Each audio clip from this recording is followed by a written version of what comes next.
स्वागत है आपका आज के एपिसोड में। चलिए शुरुआत करते हैं पिछले अभ्यास प्रश्न से। खाड़ी सहयोग परिषद के संबंध में निम्नलिखित कथनों पर विचार कीजिए। 1. इसके सदस्यों में सऊदी अरब, कुवैत, कतर, बहरीन, ओमान और इराक शामिल हैं। 2.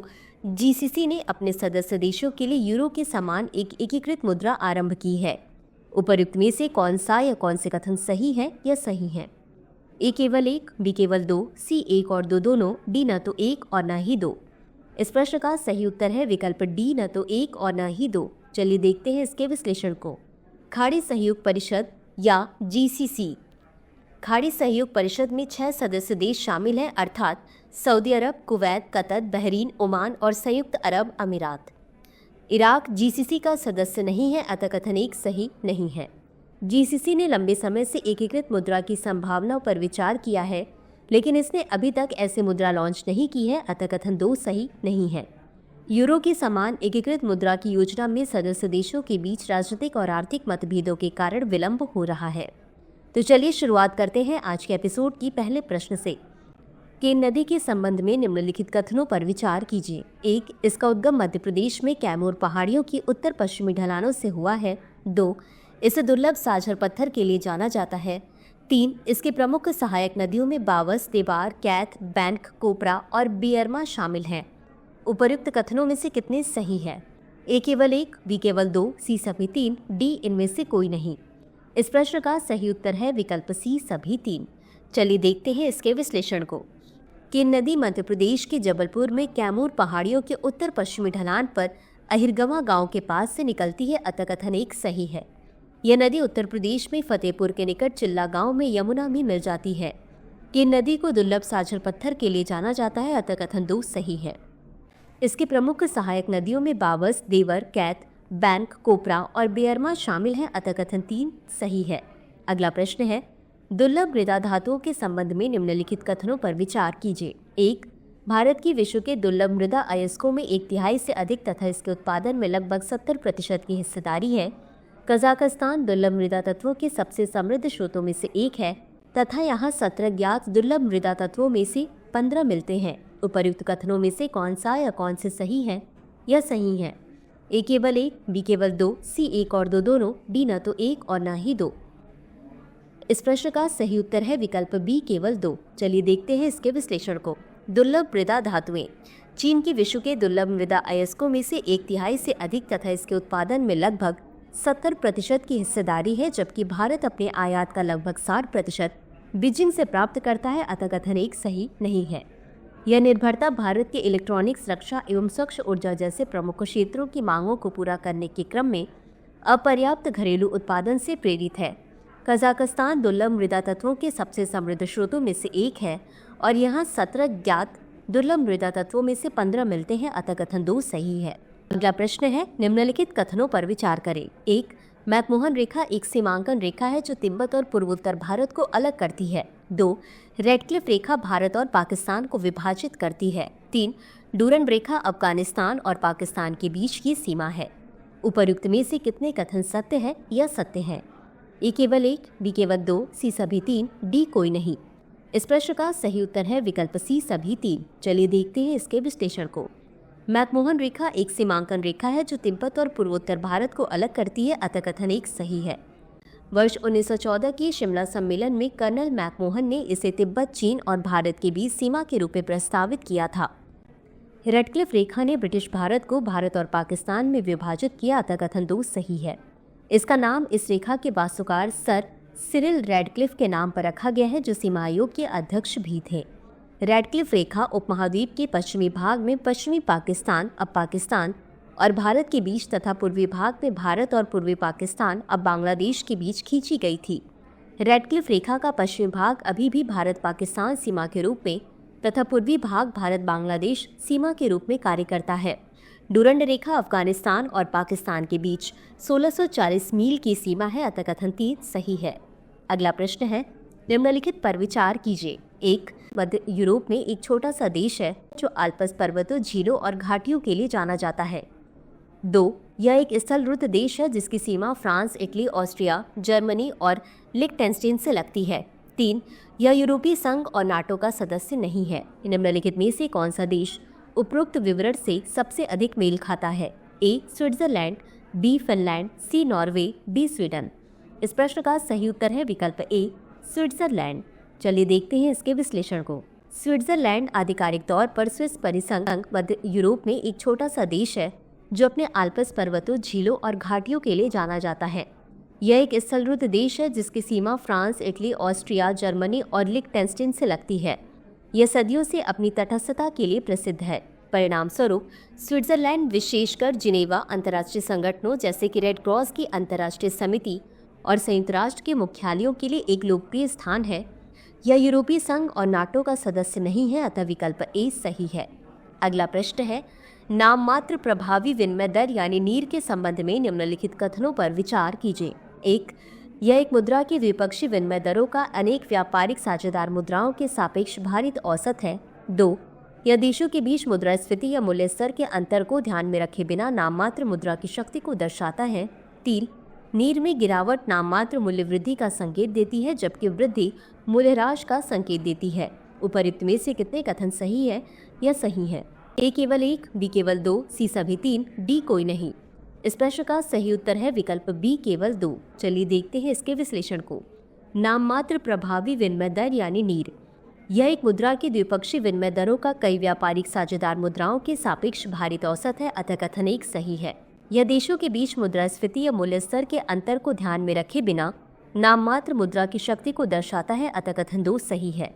नीर में वृद्धि नाममात्र मूल्य वृद्धि को दर्शाती है जबकि गिरावट मूल्यह्रास को दर्शाती है, अतः कथन 3 सही नहीं है। अगला प्रश्न है, निम्नलिखित में से कौन सा कथन हरित अर्थव्यवस्था की अवधारणा का सर्वोत्तम वर्णन करता है? ए, एक आर्थिक प्रणाली जो कार्बन उत्सर्जन और पारिस्थितिक जोखिमों को कम करते हुए पर्यावरणीय स्थिरता, सामाजिक समावेशिता और संसाधन दक्षता पर जोर देती है। बी, एक अर्थव्यवस्था जो पूरी तरह से कृषि उत्पादकता बढ़ाने पर केंद्रित थी। सी, एक पारंपरिक अर्थव्यवस्था जो पर्यावरणीय विचारों के बिना औद्योगिक विकास पर केंद्रित थी। डी, एक आर्थिक ढांचा जो पर्यावरण नीतियों की तुलना में सैन्य और रक्षा व्यय को प्राथमिकता देता है। इस प्रश्न का सही उत्तर है विकल्प ए।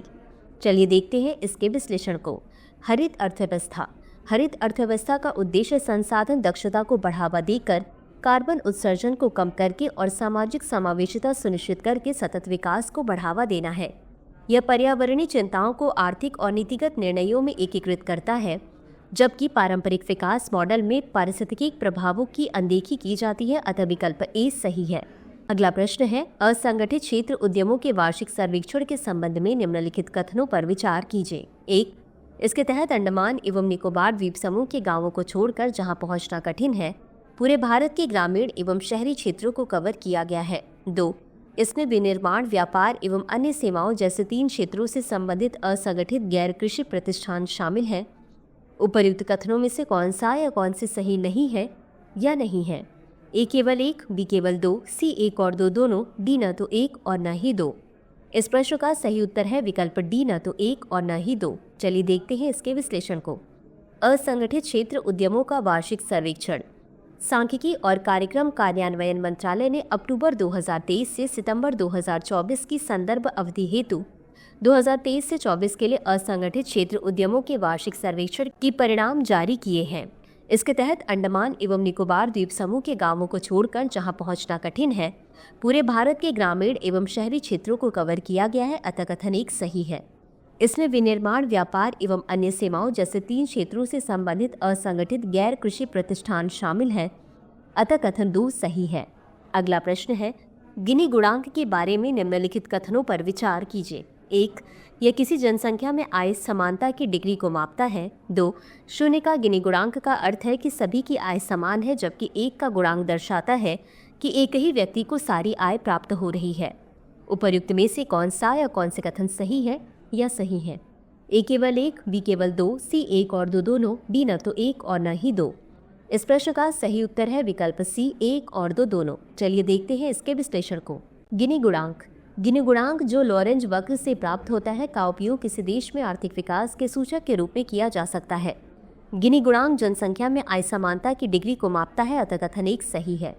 गिनी गुणांक 0 पूर्ण समानता से 1 पूर्ण असमानता तक भिन्न हो सकता है। 0 का गिनी गुणांक का अर्थ है कि सभी की आय समान है, जबकि 1 का गुणांक दर्शाता है कि एक व्यक्ति को सभी आय प्राप्त हो रही है, अतः कथन 2 सही है।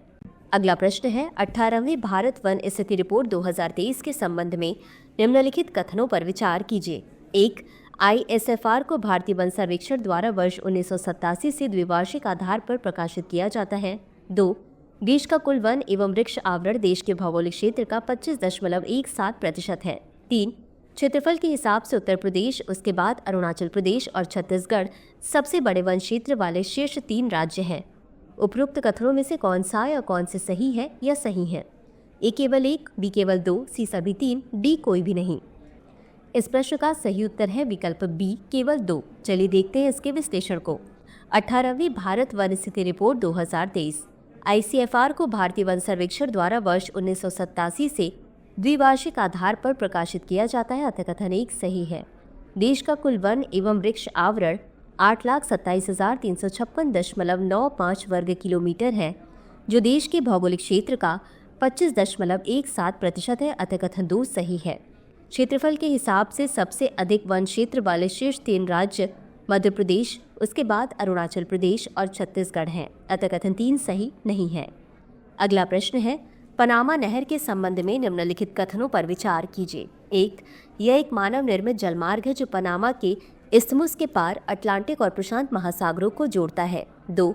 पनामा नहर अटलांटिक एवं प्रशांत महासागरों के बीच ऊंचाई के अंतर को प्रबंधित करने के लिए एक परिष्कृत अवरोध प्रणाली का उपयोग करती है। उपरोक्त कथनों में से कौन सा या कौन से सही नहीं है या नहीं है?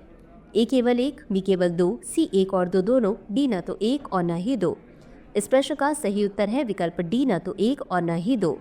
चलिए देखते हैं इसके विश्लेषण को। पनामा नहर एक मानव निर्मित जलमार्ग है जो पनामा के इस्थमुस के पार अटलांटिक और प्रशांत महासागरों को जोड़ता है और 40 मील तक विस्तृत है, अतः कथन 1 सही है। पनामा नहर अटलांटिक और प्रशांत महासागरों के बीच ऊंचाई के अंतर को प्रबंधित करने के लिए एक अवरोध प्रणाली का उपयोग करती है, जिससे जहाज़ों को नहर को पार करने में सहायता मिलती है, अतः कथन 2 सही है। तो चलिए अंत में देखते हैं आज के अभ्यास प्रश्न को। सेंट्रल बैंक डिजिटल करेंसी के संबंध में निम्नलिखित कथनों पर विचार कीजिए। 1. CBDC एक केंद्रीय बैंक द्वारा डिजिटल रूप में जारी की गई विधि मुद्रा है तथा इसका फिएट मुद्रा के साथ 1-to-1 विनिमय किया जा सकता है। 2. CBDC बिटकॉइन से प्रेरित है। ये भिन्न है क्योंकि ये राज्य द्वारा जारी किए जाते हैं और कानूनी निविदा का दर्जा रखते हैं। उपरोक्त कथनों में से कौन सा या कौन से सही है या सही है? ए केवल 1, बी केवल 2, सी 1 और 2 दोनों, डी न तो 1 और न ही 2। इस प्रश्न का उत्तर कमेंट बॉक्स में ज़रूर दें। आज के लिए बस इतना ही। धन्यवाद।